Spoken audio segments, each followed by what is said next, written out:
Most people think their life is being destroyed by big problems, a bad breakup, a financial setback, a failure they can clearly point to.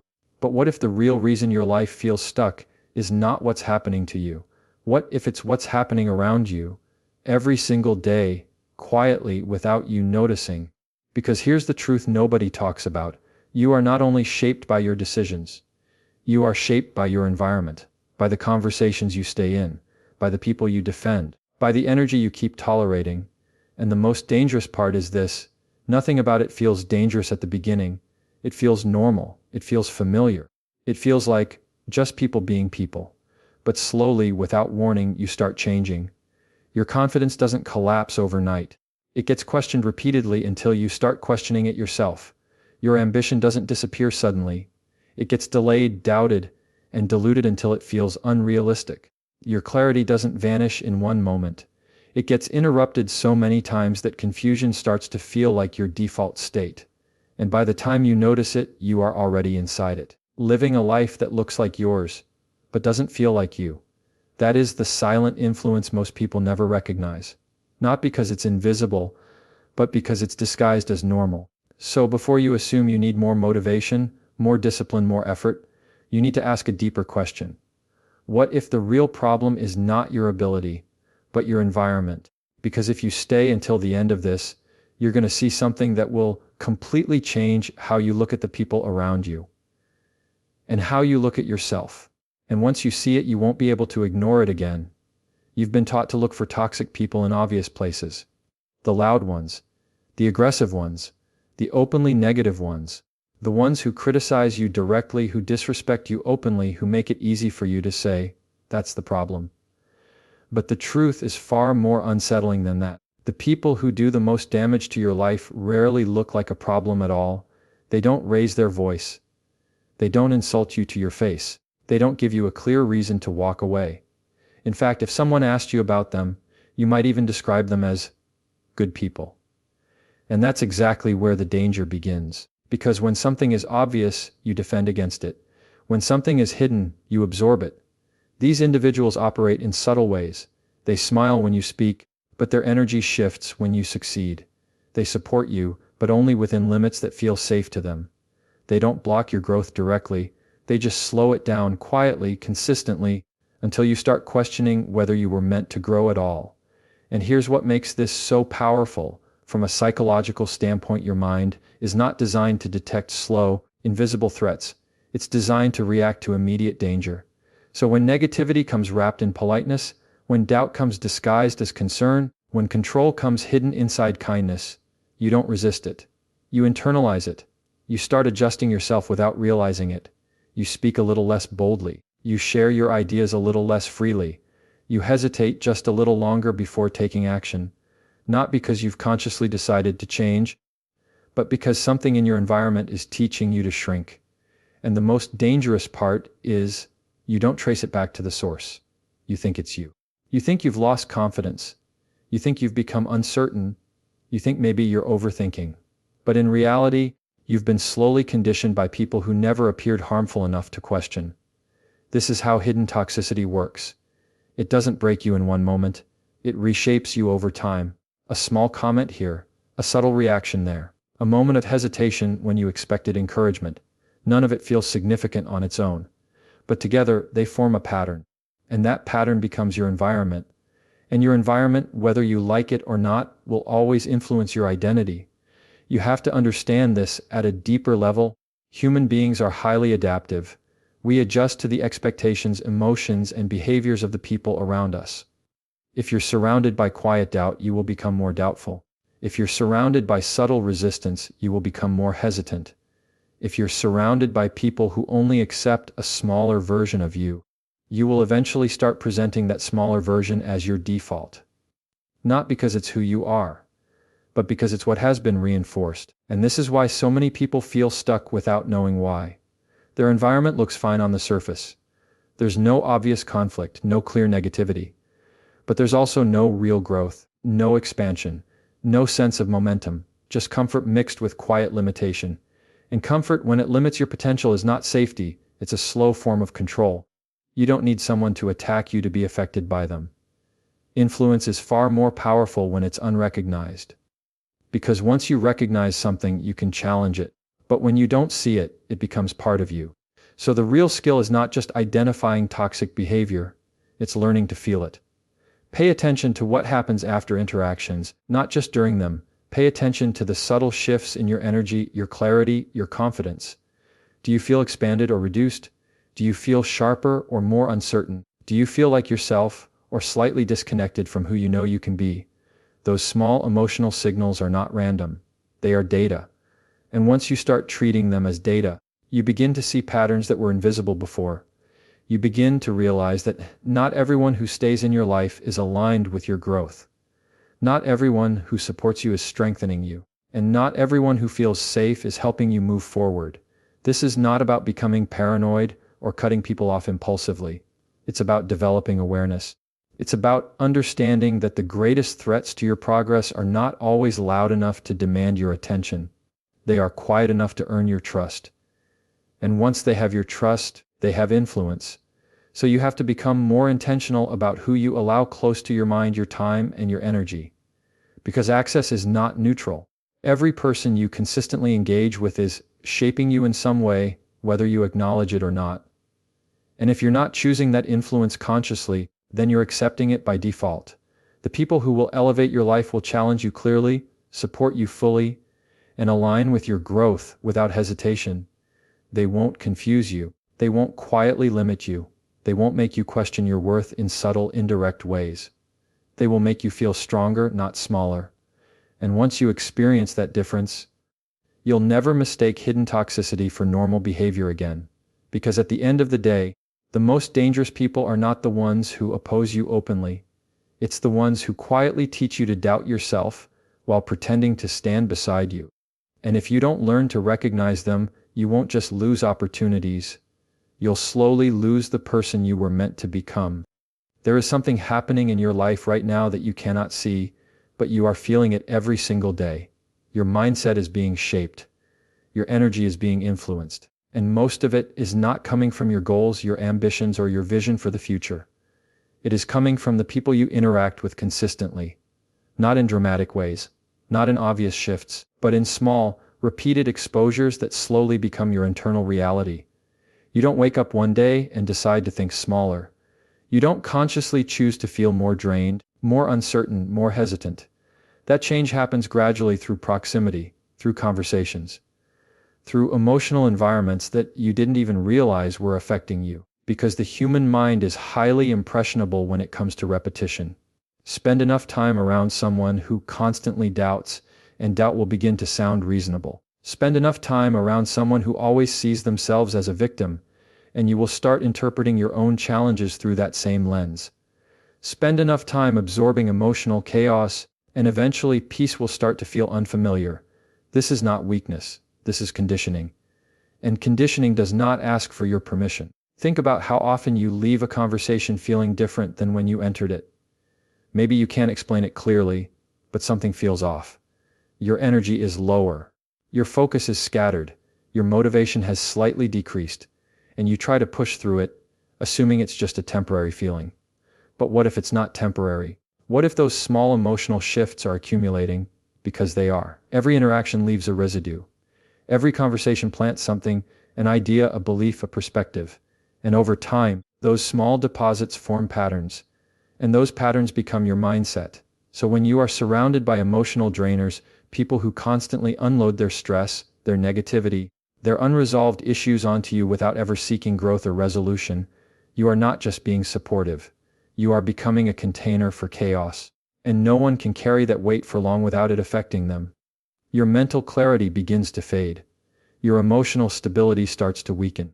You find yourself thinking about problems that were never yours to begin with. And the more you try to help, the more entangled you become.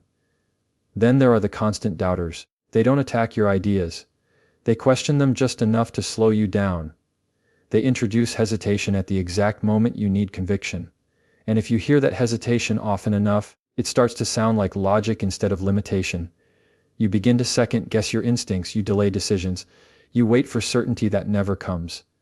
And in that waiting, opportunities pass.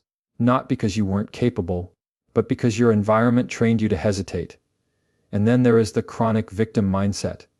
This one is especially dangerous because it feels justified. It sounds rational. Life is hard, challenges are real.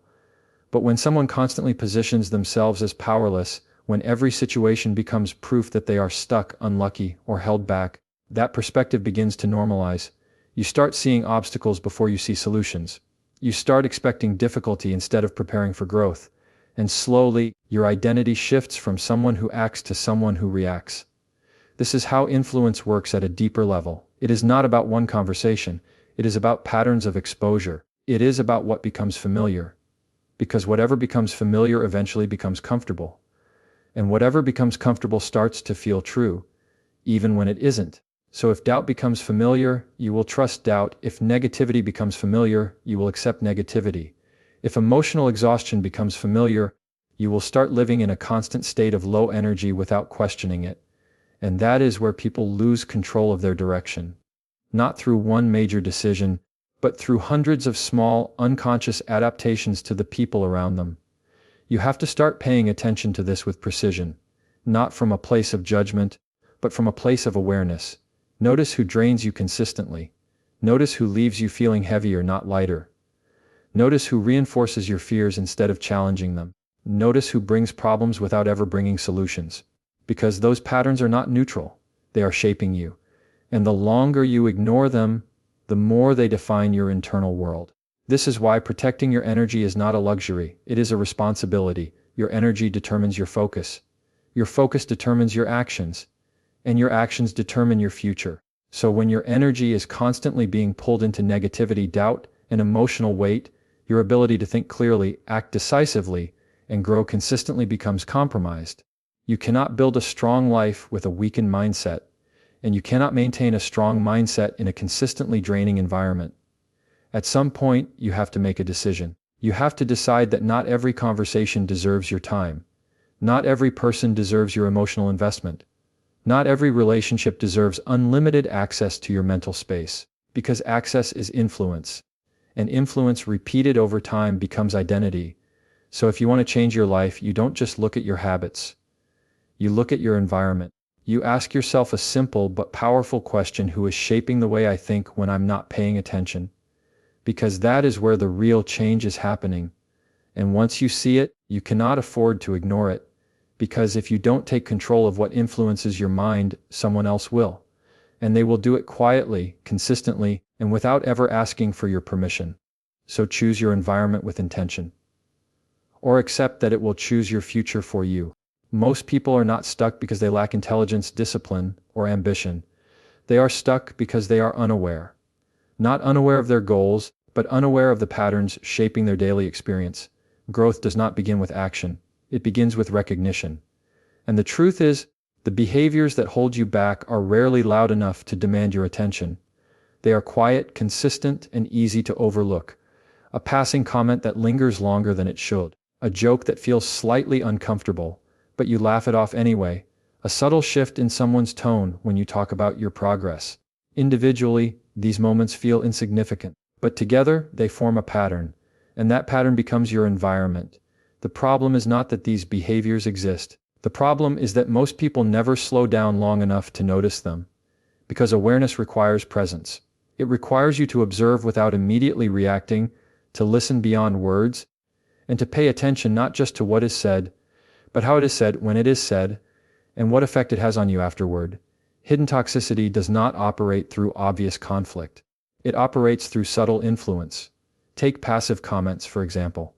Someone says something that sounds harmless on the surface, but carries an underlying message. That's a big goal, hope it works out. It sounds supportive. But it plants doubt, it introduces uncertainty at the exact moment you needed confidence. Or subtle comparison. Someone brings up another person's success right after you share your own progress, not directly dismissing you, but quietly shifting the focus. And in that moment, your achievement feels smaller than it did just seconds ago. Or ignored boundaries. You express a limit, your time, your energy, your availability, and it is acknowledged but not respected. It happens again and again, until your boundaries start to feel like suggestions instead of standards. None of this feels aggressive enough to confront. None of it feels serious enough to walk away from. so you tolerate it. And tolerance, when it comes to repeated negative patterns, becomes permission.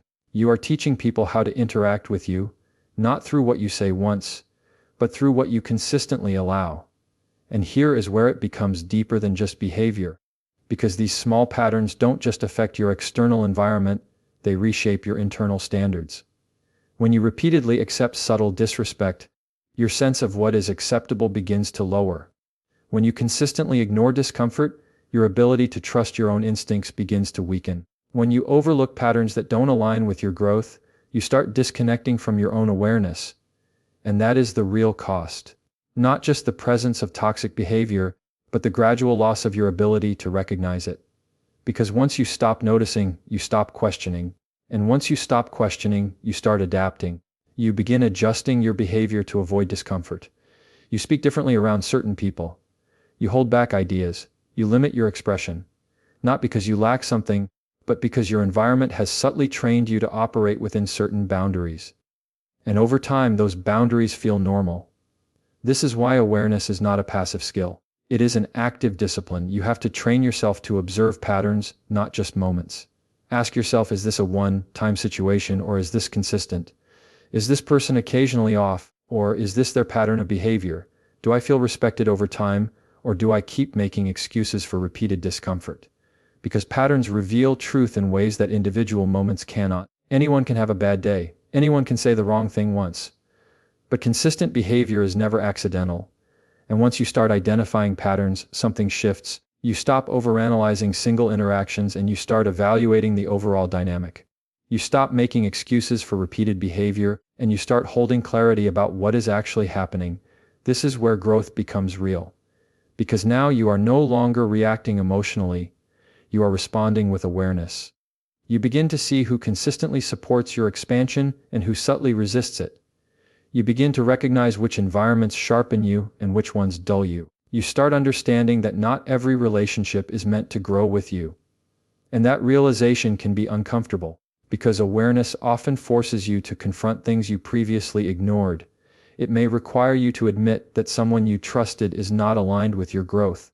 It may require you to acknowledge that a familiar environment is limiting your potential. It may force you to question dynamics that once felt normal. But discomfort in awareness is far more valuable than comfort in ignorance, because awareness gives you choice, and choice is where your power is. Without awareness, you are simply reacting to whatever environment you are placed in. With awareness, you become intentional about what you allow, what you engage with, and what you step away from. You stop drifting, and you start directing. And once you reach that point, everything begins to change. You no longer need obvious negativity to justify distance. You no longer wait for things to become unbearable before you act. You trust your observations. You respect your instincts. You respond to patterns early, instead of reacting to consequences later. That is how you protect your growth, not by waiting for proof, but by recognizing patterns before they become problems. So start paying attention, not just to what people say, but to what consistently happens around them. Not just to how things feel in the moment, but to how they accumulate over time. Because the smallest patterns, repeated consistently, will always shape the biggest outcomes in your life. And if you don't learn to recognize them early, you will end up living inside patterns you never consciously chose. So the question is simple, but it requires honesty. Are you paying attention to what is shaping you, or are you just getting used to it? One of the most misunderstood ideas in personal growth is this belief that everything requires confrontation. That in order to move forward, you must explain yourself. That in order to protect your peace, you must justify your distance. That in order to change your environment, you must first win an argument. But real growth does not always look like confrontation. In fact, some of the most powerful decisions you will ever make in your life will be completely silent. No announcement, no explanation, no emotional discussion, just distance. Because not everything deserves your voice, and not every situation improves with dialogue. There is a psychological trap that many people fall into. They believe that clarity for others is more important than clarity for themselves. So they over-explain, they justify their boundaries, they defend their decisions, they try to make sure everyone else understands why they are changing. But in doing so, they often lose the very thing they are trying to protect, their peace. Here is what you need to understand at a deeper level. Toxic dynamics do not respond to explanation. they respond to access. As long as access is available, the pattern continues. The conversation repeats, the emotional cycle resets, and nothing actually changes even if you've had the same discussion 10 times. So people keep talking, hoping that words will create transformation. But words rarely change behavior that is rooted in habit, emotion, or control. That is why silent distance is not avoidance.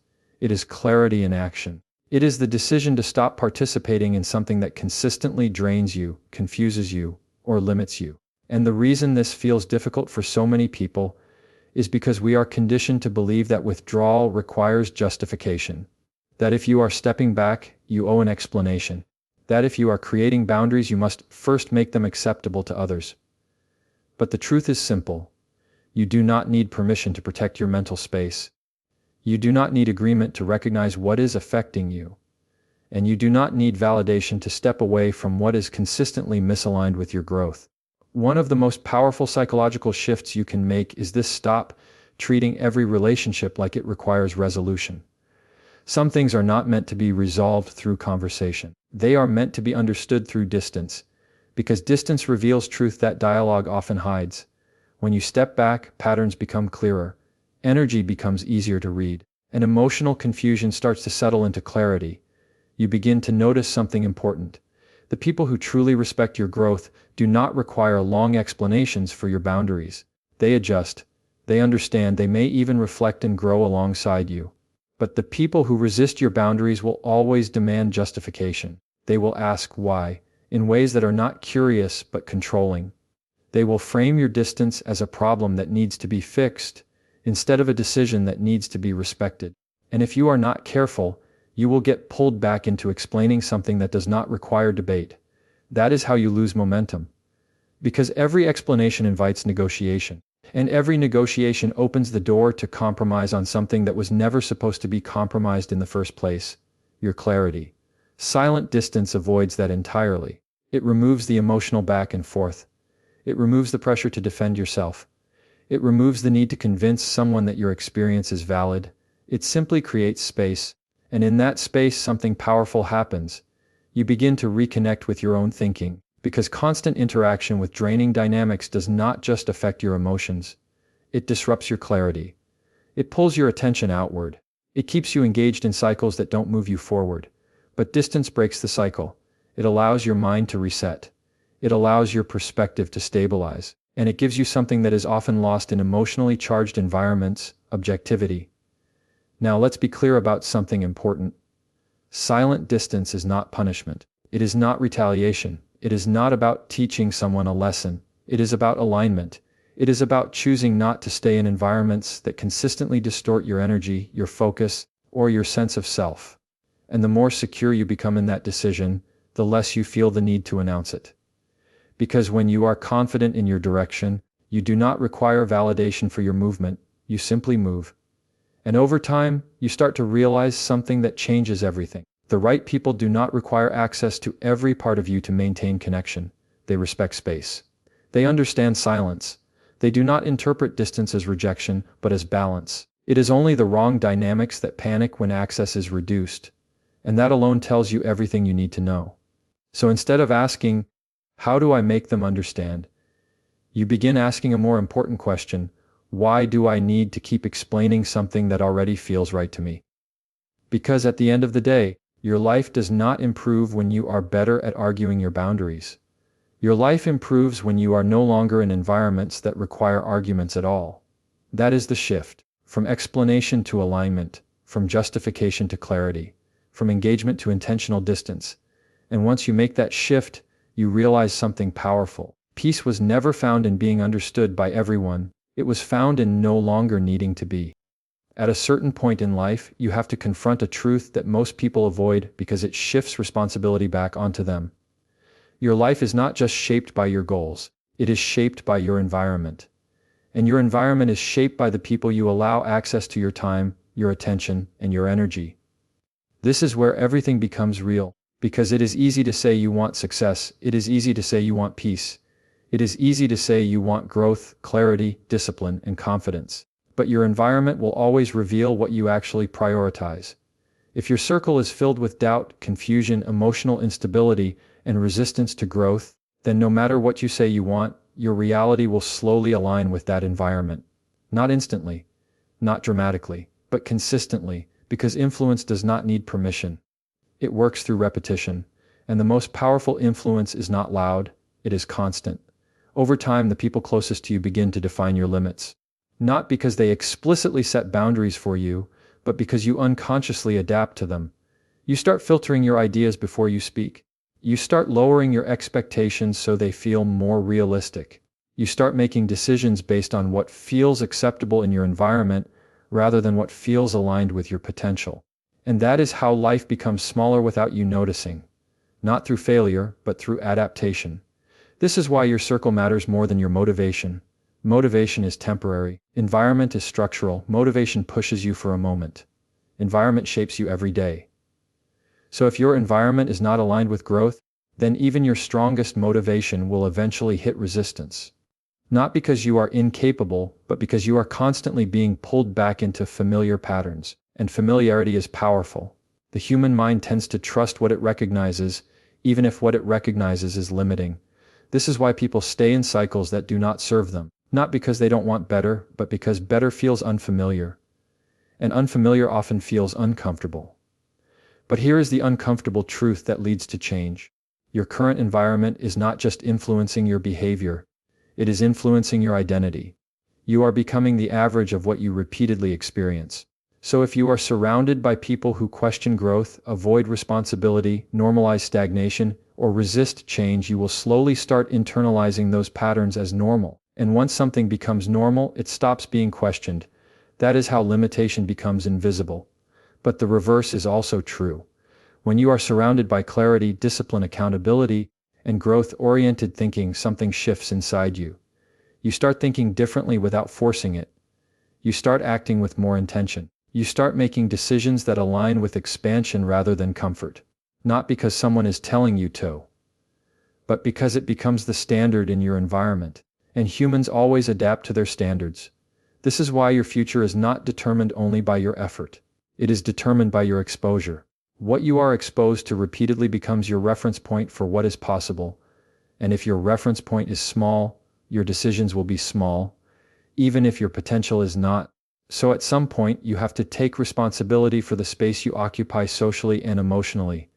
You have to ask yourself a difficult but necessary question. Is my environment expanding my thinking, or is it quietly limiting it? Because there is no neutral environment. Every environment either pulls you forward or pulls you back. Even comfort, when it lacks growth, becomes a form of limitation. And this is where people often resist change the most. Not because they don't see the truth, but because change requires separation. It requires letting go of familiarity. It requires stepping away from people who may have been part of your life for a long time, but are not aligned with where you are trying to go. And that is not easy. But growth was never designed to be easy. Growth is designed to be necessary. There will be relationships that feel safe but are limiting. There will be connections that feel familiar but are stagnant. There will be people you care about deeply who are not aligned with your direction. And recognizing that is not betrayal. It is clarity. Because loyalty to people should never come at the cost of loyalty to your future. And this is where many people stay stuck. They confuse emotional attachment with alignment. But you cannot move forward while remaining fully attached to what keeps you in place. At some point, you have to choose direction over comfort. Not because people are bad, but because your life is moving in a different direction than theirs. And if you do not make that distinction clearly, you will spend years trying to grow in an environment that was never designed for growth. So you begin to understand something important. Your circle is not just social, it is structural. It builds or limits your mindset. It reinforces or weakens your discipline. It expands or restricts your vision. And once you truly understand that, you stop asking, who do I feel comfortable with? And start asking, who is actually shaping who I am becoming? Because comfort is not the measure of alignment. Clarity is. And growth will always demand that you prioritize clarity over comfort, direction over familiarity, and future over routine. So if your environment is not aligned with who you are trying to become, then no amount of personal effort will fully compensate for that misalignment. You can work harder, think bigger, and push further. But if the space around you constantly pulls you back into limitation, progress will always feel like resistance. And life should not feel like constant resistance. It should feel like expansion, so the final realization is simple but powerful. You do not rise above your environment by accident. You rise above it by choice, and the quality of your life will always reflect the courage of those choices. So ask yourself honestly, not who is in your life, but what they are shaping inside of you. Because that answer will quietly reveal the direction of your future. And once you see it clearly, you cannot unsee it again.